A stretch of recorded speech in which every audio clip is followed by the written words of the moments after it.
tentang misal poin-poin tertentu yang lebih spesifik, seperti tadi kita bicara saham, Mbak diulik dulu dong tentang saham, misal kita bikin sesi khusus kan juga menyenangkan ya, kita bisa sharing-sharing kayak gitu. Nah, langsung lanjut, itu ada tingkat suku bunga teman-teman. Tingkat suku bunga itu pengaruhnya kemana sih sebenarnya? Kan Indonesia punya yang namanya BI 7 Days Repo Rate ya. Biasanya kalau teman-teman cermati itu setiap bulan BI akan rapat untuk menentukan suku bunga acuannya, seperti itu ya. Suku bunga acuan itu seperti katanya acuan, berarti menjadi acuan untuk suku bunga perbankan yang ada di Indonesia pastinya ya, karena BI patokannya. Tapi apakah selalu sama? Tidak. Tapi acuannya segitu. Jadi pasti tidak akan jauh dari suku bunga acuan, seperti itu. Dan nanti ngaruhnya kemana? Oke, kita mulai dari yang paling dasar dulu. Ketika perusahaan itu mau ekspansi, perusahaan butuh dana. Salah satu pendanaan dia biasanya memang share saham dia ke publik. Jadi dia dapat dana dari proses apa namanya teman-teman? I, IPO. Betul, proses IPO. Dia menggalang dananya dari publik dengan cara menjual sahamnya, seperti itu ya. Tapi yang kedua, yang cara konvensional itu pasti dari utang bank. Utang bank itu sudah dari dulu ya teman-teman, ketika mau buka usaha pasti mereka butuh dana. Nah, tingkat suku bunga di sini ngaruhnya di mana? Ketika tingkat suku bunga diturun kan, saya lupa ya beberapa bulan ini, dari tahun kemarin sejak pertengahan ya, saya lupa datanya. Oke, kita hitung dari mulai adanya pandemi di Wuhan dan lain-lain sampai dengan ekonomi yang sekarang ya. Suku bunga itu cenderung akan diturunkan ya teman-teman, kalau teman-teman cermati. Cermati datanya teman-teman? Belum. Belum ya? Oke, nggak apa-apa. Nanti kita juga bahas boleh ya, ditanyakan lagi boleh. Nah, suku bunga itu cenderung diturunkan teman-teman. Fungsinya apa? Agar perusahaan-perusahaan itu juga dimudahkan dalam proses kreditnya atau pinjam dana. Diringankan bunganya agar tetap bisa ekspansi, tetap bisa beroperasi. Karena di tengah kondisi pandemi sekarang kayak gini kan memang sangat susah ya, sedang susah-susahnya. Mungkin dari sisi produksinya banyak PHK, mereka intinya beban itu selalu ada, cuman pemasukan mereka juga tertekan. Makanya tingkat suku bunga, cara pemerintah untuk membantu atau meringankan, salah satunya adalah menurunkan tingkat suku bunganya, seperti itu. Selain mungkin kalau ke masyarakat ada yang namanya BLT, bantuan langsung tunai, dan lain-lain, itu bagian dari stimulus ekonomi, teman-teman. Nah, salah satunya tingkat suku bunga ini. Itu ya, teman-teman. Ya. Berikutnya nilai tukar. Nilai tukar itu rupiah. Kalau hari ini belum jam 10 ya, biasanya saya ngelihatnya di patokannya di Gisdor. Sebenarnya ada yang pasar spot, itu selalu bergerak ya teman-teman, mungkin agak susah kalau dijadikan patokan. Nah nanti teman-teman saya akan tunjukkan, nanti bisa diingatkan kalau saya lupa. Biasanya ngelihat di nilai tukar rupiah itu di mana sih Mbak? Nanti ada di webnya Bank Indonesia. Nanti aku tunjukkan, tapi di akhir sesi aja. Nanti tanyain ya. Oke. Di situ. Ya. Oke. Ya, itu nanti implikasinya sebenarnya nilai tukar itu juga luas teman-teman. Mungkin dari kalau pasar uang seperti itu akan sangat berpengaruh. Tapi nanti pasar uang itu lain pembahasan ya teman-teman. Jadi tidak akan aku bahas terlalu banyak di sini karena kita fokusnya ke pasar modal yaitu saham gitu aja ya teman-teman ya. Oke, nah nanti di sini yang berikutnya itu kenapa saya kasih tanda plus? Karena ini juga yang bisa kita cermati, termasuk sentimen juga, yang kadang-kadang kita nggak tahu, ternyata dia sudah pengaruh ke pasar, begitu besarnya, yaitu kondisi sosial politik. Kalau boleh kita tambahkan lagi, yang baru-baru ini pasti isu-isu kesehatan tentang wabah virus corona, seperti ya teman-teman. Ternyata IHSG benar-benar dihantam sampai dengan turunnya begitu dalam ya teman-teman. Walaupun beberapa minggu terakhir memang ada proses recovery juga. Itu kita bahas topik khusus yang menurut saya juga menarik, di mana pergerakan ISG nanti kita bahas di slide yang berikutnya aja. Oke, next. Nah, di sini kalau kita bicara makroekonomi, kita harus lihat webnya Bank Indonesia. Semua data, insya Allah kalau teman-teman pengen lihat makronya ada sebenarnya. Jadi teman-teman bisa lihat kurs Gisdor-nya. Di sini kelihatan nggak kursor saya? Kelihatan. Nah, gitu ya teman-teman di sini. Kurs Gisdor-nya ini belum aku update sih, belum aku screenshot yang terbaru. Nah, ini yang aku bilang BI 7 Days Repo Rate-nya di sini. Itu ya. Nanti kalau teman-teman klik sebenarnya data sebelumnya juga ada di sini. Ada cadangan devisa, ini juga pasti kita lihat. Kemudian inflasi. Itu ya teman-teman. Nah, di sini ada target inflasi juga. Ini yang saya sebut tadi untuk melihat inflasi itu masih termasuk terkendali atau tidak. Itu ya teman-teman. Nanti kalau bingung linknya atau apa, boleh ditanyakan. Next, kemudian analisis perusahaan. Kita masuk ke yang tadi berarti mikronya ya teman-teman, internal, yaitu ada rasio keuangan. Kalau teman-teman ekonomi pasti udah nggak asing lagi nih dengan istilah-istilah rasio likuiditas, profitabilitas, solvabilitas, dan rasio pasar. Gitu? Kita bahas satu-satu ya. Rasio likuiditas itu biasanya liquid, dari kata liquid saja, itu artinya ya hutang. karena kata likuiditasnya ya. Jadi akan cenderung anak-anak keuangan nih ya biasanya akan cenderung ke utang gitu ya. Sebenarnya likuiditas juga bisa kita artikan bahwa seberapa liquid sih cash. Biasanya kalau ini berhubungan dengan cash ya.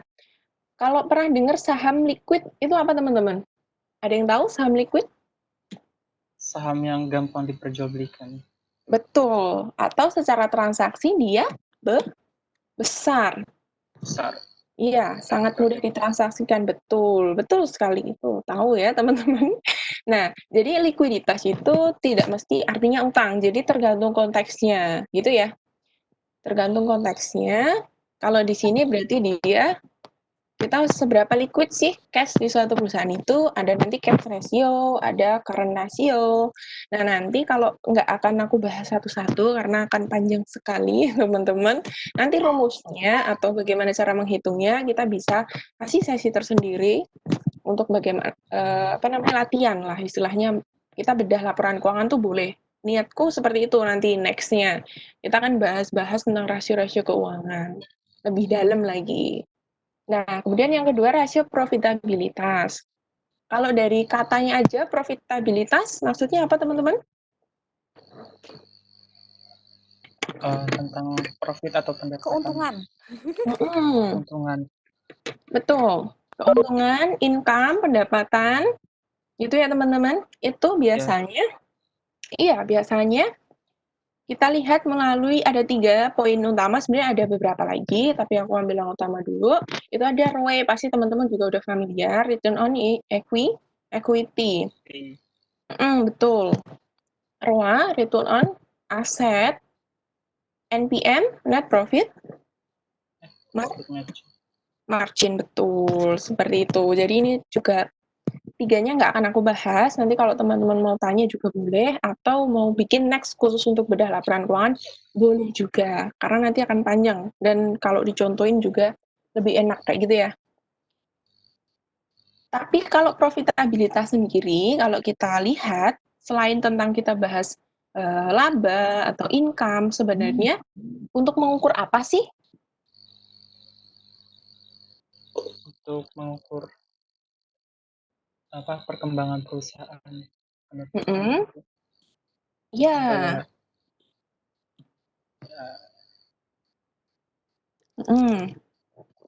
Potong-potong ya suaranya ya.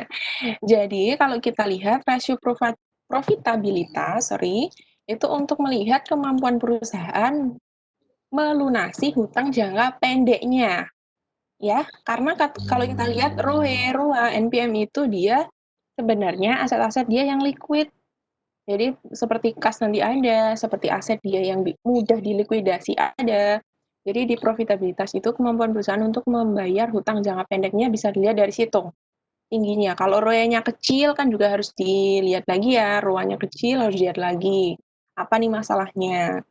Sebenarnya ada satu lagi return on investment sebenarnya, tapi itu tidak terlalu diperhitungkan di sini. Tapi juga penting juga teman-teman dalam rasio keuangan ya. Yang ketiga, rasio solvabilitas. Apa itu solvabilitas?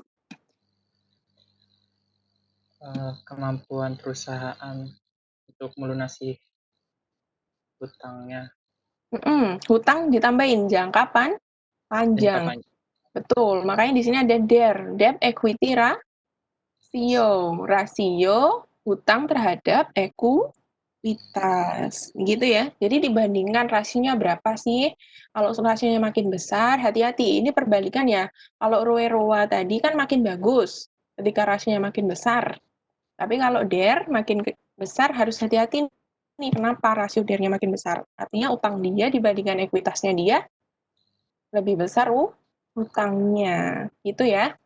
Itu juga perlu dianalisis juga di laporan keuangan. Yang keempat, yang akan kita bahas lebih dalam, karena nanti kita bahasnya tentang saham, yang sangat-sangat berkaitan dengan saham, mulai dari penghitungan rumus dan lain-lain, kita akan fokus ke yang nomor 4 ini, hari ini ya teman-teman ya, yaitu rasio pasar. Yaitu ada EPS, PER, PBV, BV. Ada yang tahu 4 ini? Sebenarnya ada lagi, tapi 4 ini aja dulu. EPS apa teman-teman? Mulai dari EPS?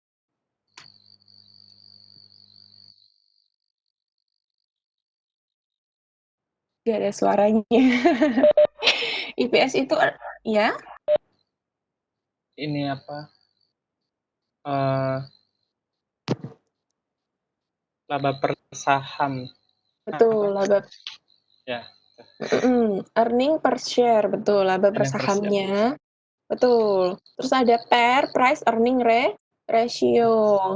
Perbandingan harga terhadap laba bersih, earningnya dia. Terus ada PBV juga, price book value. Betul, ini pasti udah sangat familiar juga. Perbandingan harga pasarnya terhadap nilai buku atau nilai wajar saham, betul. Dan ada juga book value. Book value ini digunakan dalam rumus untuk menghitung book value ya teman-teman ya. Ya. Oke, lanjut kita lihat di laporan keuangannya. Di sini kalau kita bicara di jumlah saham, pasti nanti butuh data laporan keuangan ya teman-teman.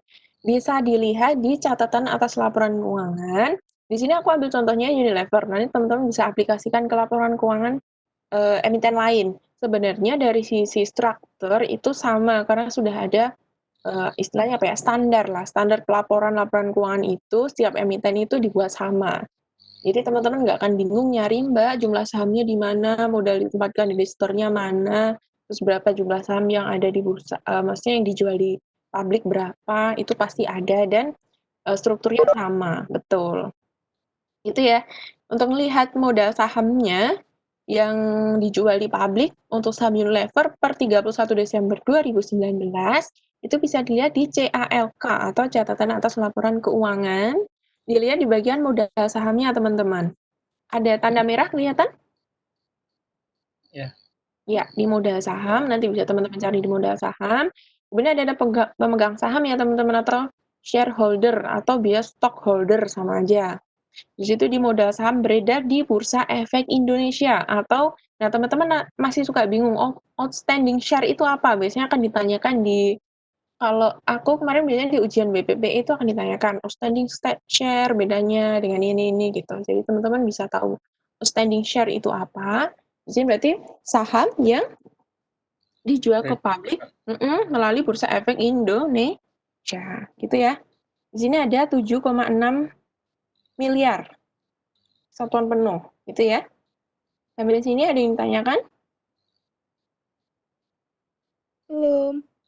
Belum, oke. Nah, ini kiri kanan bedanya cuma versi yang kanan bahasa Inggrisnya aja, yang kiri bahasa Indonesianya gitu.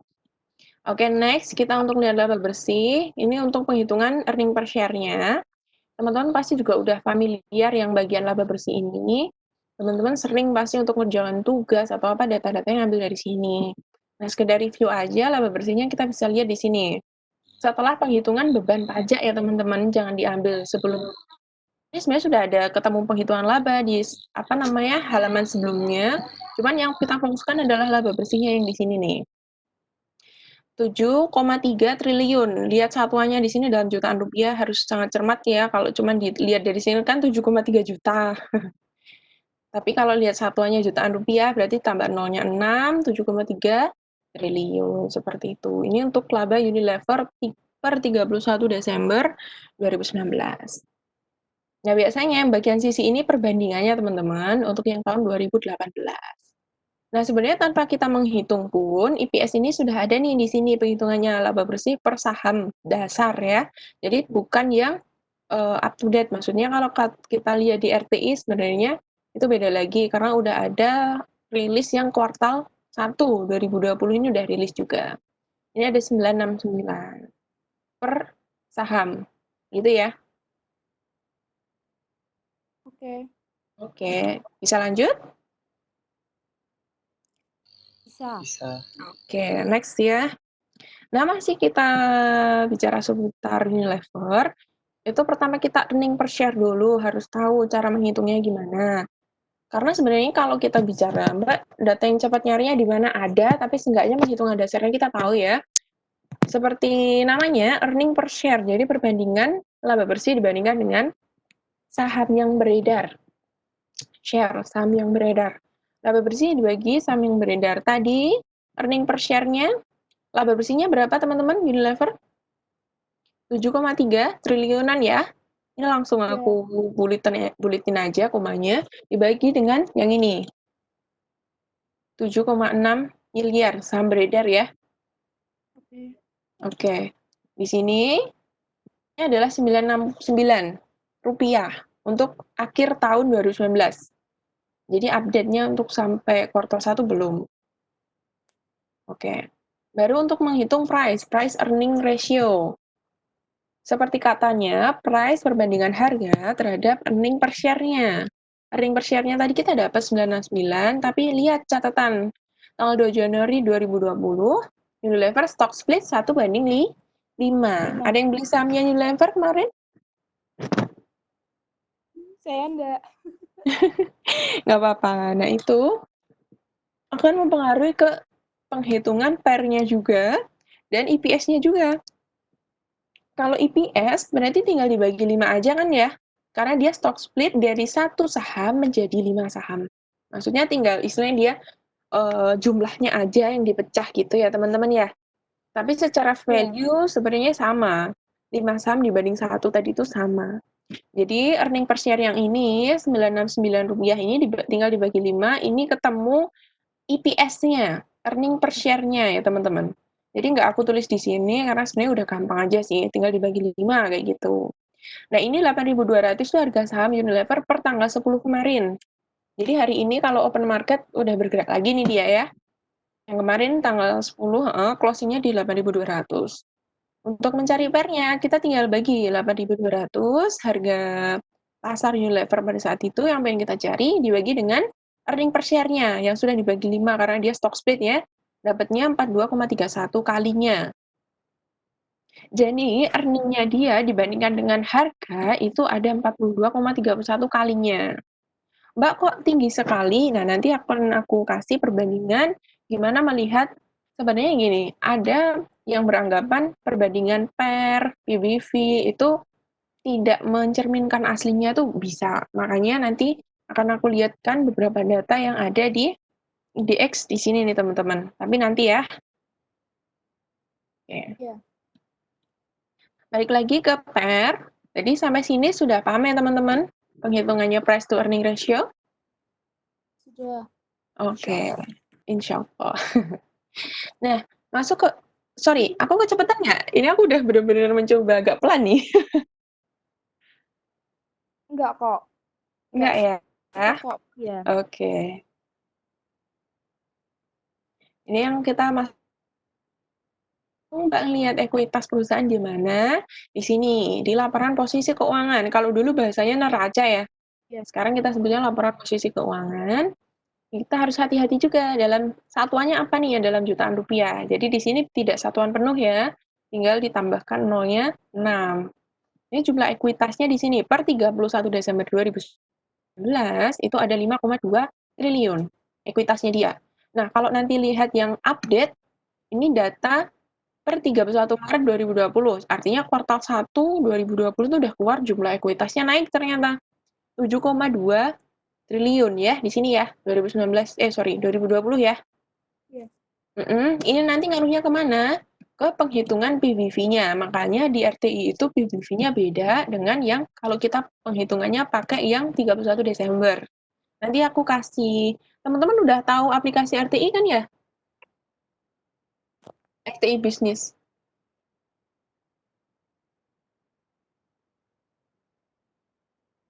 Ya, Udah pernah. udah pernah. Nah, nanti teman-teman udah tahu belum benar-benar fungsi RTI apa dan data yang bisa kita cari apa di situ? Udah tahu semuanya? Belum. Belum, nanti aku kasih lihat ya. Cuman kalau di handphone gimana ya? Oh, mungkin aku share ke ini aja nanti aku screenshot, nanti kalian bisa lihat di mana, biar di-share ke aku punya WA-nya siapa nih? Nadia bisa Mbak. Atau enggak Mbak buka langsung RTI juga bisa kok. Nanti kelihatan. Tapi artinya di handphone nih. Oh ini di laptop ya? Di website Iya, ini aku di laptop. Oke, nggak apa-apa. Next aja, mungkin pas hari Sabtunya teknikanya diingetin ya. Nanti aku bikinin slide khusus untuk melihat explore data-data apa aja yang bisa kita lihat di RTI, gitu ya. Oke Mbak, ya gitu aja nggak apa-apa. Siap. Karena menurutku RTI ini informatif banget. Kita benar-benar bisa lihat banyak data di sana. Nah, di sini lanjut kita sampai ke ekuitas udah. Kita lihat ke penghitungan PBV-nya, price to book value. Teman-teman untuk melihat perbandingan harga sama nilai buku si perusahaannya sendiri itu berapa sih sahamnya kayak gitu ya. Pertama-tama kita harus lihat book value-nya dulu. Ekuitas dibandingkan dengan saham beredarnya. Ekuitasnya tadi berapa teman-teman? 5,2 triliun ya. Ini kita pakai yang 31 Desember 2019 dulu, yang tutup buku tahun kemarin.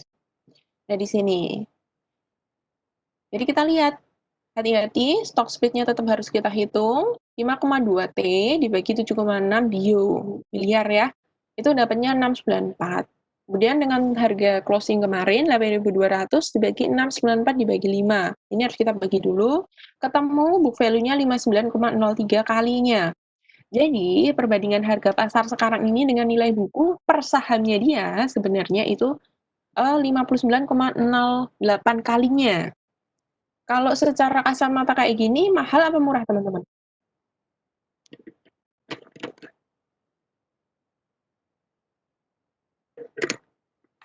Halo? Tidak ada suara? Halo. Aku pikir tidur kalian. Nah, ini Enggak kok. PBV ini kalau di yang sekarang ini 59,08, menurut kalian nih, secara kasat mata murah atau mahal? Dilihat dari ininya, Mbak, Mm-mm. perusahaan yang sejenis. Oke, betul. Jadi kita harus bandingkan ya, tidak boleh hanya lihat dari data seperti ini. Nah, ini udah aku kasih penghitungan untuk yang kita pakai data kuartal 1. Penghitungannya sama, jadi nggak perlu aku jelaskan ya. Ini dapatnya kalau pakai data kuartal 1 itu 43,39 kalinya. Seperti itu. Nice. Nah, ini financial data and ratio. Nanti bisa teman-teman, kelihatan nggak teman-teman? Kelihatan ya? Nggak, kecil. Kelihatan. Kelihatan ya? Kelihatan. Dapatnya ini dari mana? Teman-teman sudah tahu? Financial. Oh, itu dilihat Dari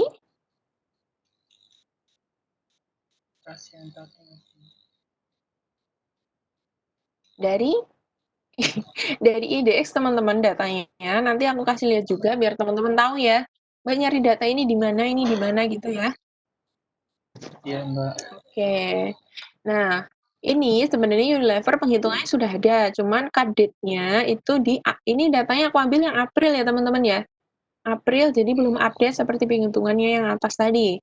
Jadi di sini earning per share-nya sudah ada, book value-nya udah ada, PE ratio-nya, price earning ratio atau PER-nya udah ada, price to book value-nya sudah ada, DE ratio-nya pun udah ada, ROA, NPM-nya udah ada. Nah, kita bandingannya sama mana? Khusus untuk yang tadi, penghitungan nilai pasarnya tadi, ini kita bandingkan dengan yang subsektornya, teman-teman. Cosmetic and household ini adalah subsektornya. Sektornya apa? Kan? Consumer, ya. Betul. Ini kalau yang cosmetic and household, ini itu subsektornya. Penghitungannya ini rata-ratanya untuk earning per share-nya itu 204,3. Sedangkan Unilever, kita base-nya catatin dulu ya, itu 193,8. Intinya masih di bawah dari rata-rata subsektornya. Itu ya, earning per share-nya ya. Ya. Halo? Kalau Hai. TCID ini Mandon Indonesia, dia cukup besar nih, earning per share-nya 721,9. Intinya dia udah di atas EPS subsektornya ya. Jadi dia juga bagus juga. Ini walaupun di bawahnya, tapi kan nggak terlalu juga tinggi, 300-an. Kemudian book value. Book value ini nilai bukunya. Kalau Unilever ada 138, sedangkan book value-nya secara subsektor itu ada 2.200-an. Ini masih murah lah ya. Kemudian ada PE ratio, PER-nya, Unilever ada 43, sedangkan secara subsektor itu ada 25. Price earning ratio, jadi dia termasuk tinggi. Tinggi. Tapi tidak terlalu jauh juga menurutku, karena memang saham-saham consumer itu dia termasuk tinggi PER-nya, perbandingannya ya. Gitu. Book value-nya juga kita bisa bandingkan, DE ratio, debt equity ratio-nya termasuk tinggi juga Unilever nih. Kalau secara subsektor dia cuma 1,10, sedangkan hutang dia itu 2,91 jika dibandingkan dengan ekuitasnya. Seperti itu. Sampai sini, teman-teman? Mbak, aku boleh Mm-mm. tanya ya? Boleh. Ini kan tadi kita membandingkan Mm-mm. EPR punya Unilever ke perusahaan Mm-mm. sejenis. Terus kita cari Mm-mm. datanya di tadi. Mm.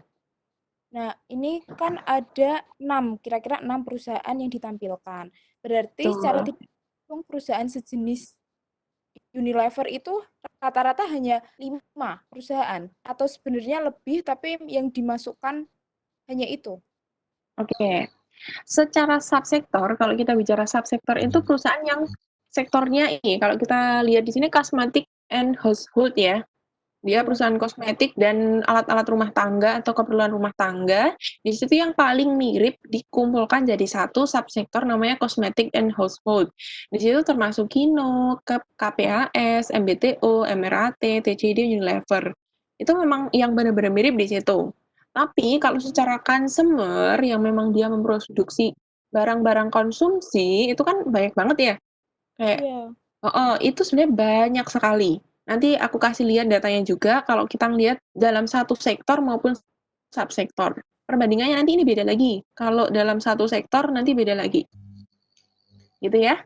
Nanti Iya. ingatkan kalau aku lupa. Biar nanti, oh Mbak kok cuma segini sahamnya atau emitennya, nanti ada penjelasannya seperti itu. Oke, sampai sini ada pertanyaan lagi? Bagus nih pertanyaannya. Cukup. Oke, lanjut ya. Nah, Iya. untuk kita bicara gimana? Tinggal menit ya, Mbak ya? Tinggal Mengingatkan apa? saja. Tinggal berapa menit? 30 menit. 30. Oke, sampai jam 10 ya berarti ya? Iya. Oh, habis itu sesi tanya jawab ya? Iya. Tapi Oke, nanti siap. sedikit nggak apa-apa kalau misal tanya jawabnya masih malu-malu teman-teman. Oke, siap. Nggak apa-apa. Harus bertanya, teman-teman. Nggak ada yang pertanyaan salah apapun jawab apa benar. Pertanyaan itu boleh. Gitu ya. Ini kita masuk ke pengetahuan bisnis. Nah, ini singkat aja untuk melihat gimana sih kita bersahabat dengan risiko. Jadi kalau kita investasi saham itu jangan cuman kita berharap enaknya saja. Maksudnya gini, kalau kita menjelaskan ke investor juga jangan hanya bubu-bubu manisnya aja. Oh, dapat capital gain, Pak, dapat dividen, Pak. Enggak juga. Jadi sebenarnya mau investasi dalam instrumen keuangan apapun itu pasti ada risikonya ya, teman-teman ya. Kita nabung emas risikonya hilang juga. Kita Betul. nabung uang resikonya hilang juga ada.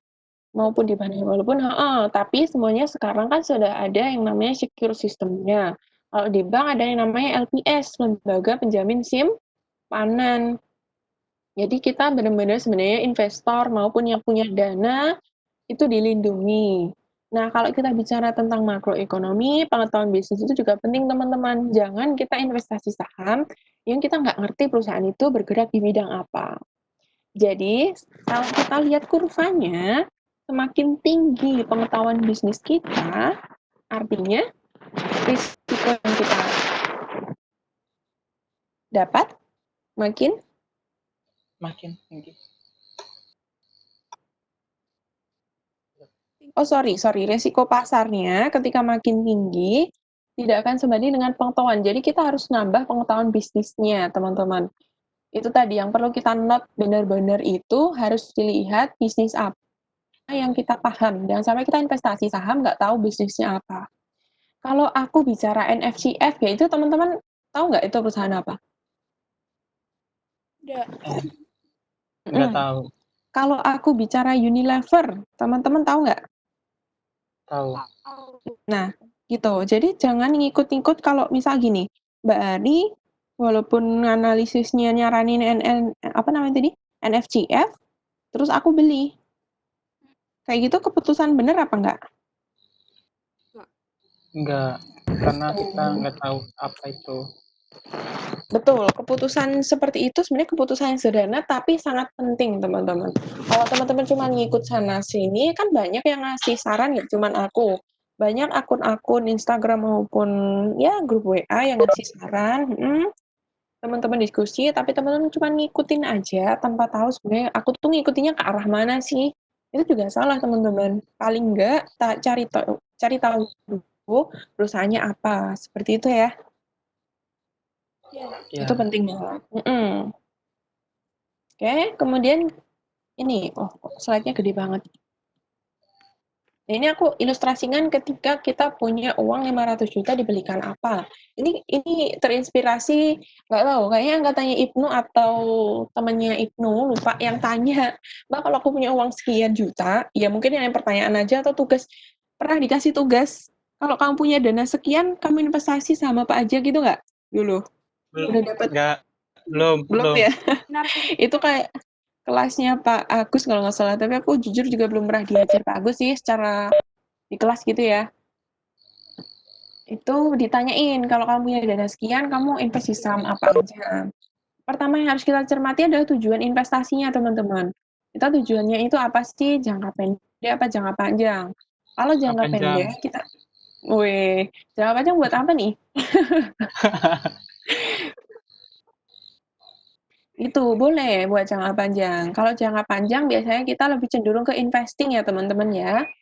Biasanya perusahaan-perusahaan yang dipilih, sebenarnya begini, banyak alasan, banyak reason para investor itu memilih saham A, B, C, atau saham apa aja yang dia rasa untuk jangka panjang itu bagus. Tapi secara umum pasti kita lihat fundamentalnya yang bagus kan teman-teman ya? Iya. Fundamental yang bagus. Fundamental yang bagus. Ini aku bicarakan secara umum, tapi memang ada case-case tertentu kayak ya kita nggak usah bicara Warren Buffett ya atau Lo Keng Hong, dia itu sekali lihat ini aja udah tahu perusahaan ini mau berkembangnya seperti apa. Secara eksperimen, secara pengalaman itu beda-beda teman-teman. Jadi kalau ada beberapa case yang lihat bahwa perusahaan itu sebenarnya sudah mau mati, istilahnya mau collab ya. Tapi dari segi manajemen, dari segi ini, ada beberapa investor tuh jeli. Oh ini mau bebenah, mumpung harganya masih murah, aku invest aja untuk katakanlah 10-20 tahun ke depan. Ternyata dia benar karena memang dia sudah melihat itu dan bisa melihat itu. Tapi ketika kita investor yang masih muda-muda ini atau belum dapat pengalaman yang banyak, biasanya kita jarang ya dapat informasi seperti itu untuk berani ngambil keputusan pembelian saham yang memang dari segi fundamental dia berisiko. Kayak gitu ya teman-teman. Iya. Jadi, aku share aja untuk gimana ngelihat tujuan jangka panjangnya itu dari segi fundamental yang bagus. Lihat dari mana teman-teman? Tadi rasio-rasio tadi juga harus diperhatikan. Terus dari segi dia kinerja laba bersih, bertumbuh apa enggak. Biasanya akan tarik mundur 10 tahun terakhir. Itu panjang sih. Kalau nggak mau terlalu panjang, 5 tahun terakhir boleh deh. Gimana kinerja laba bersihnya. Gimana rasio utangnya juga. Penggunaan utangnya pun juga dilihat. Hutang itu tidak selalu buruk ya teman-teman. Hutang itu sangat wajar di dunia bisnis. Bahkan UMKM dan lain-lain itu sebenarnya terdorong karena adanya kredit murah dari perbankan atau apa. Jadi hutang itu kalau diperuntukkan untuk tujuan ekspansi bisnisnya itu bagus sebenarnya. Kecuali berhutang untuk nutup hutang lagi ada juga.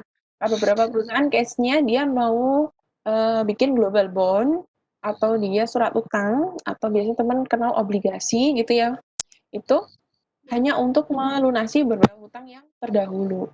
Atau biasanya disebut refinancing, kayak gitu ya. Nanti kalau kita mau bahas refinancing boleh request ke saya untuk di next sesi gitu boleh.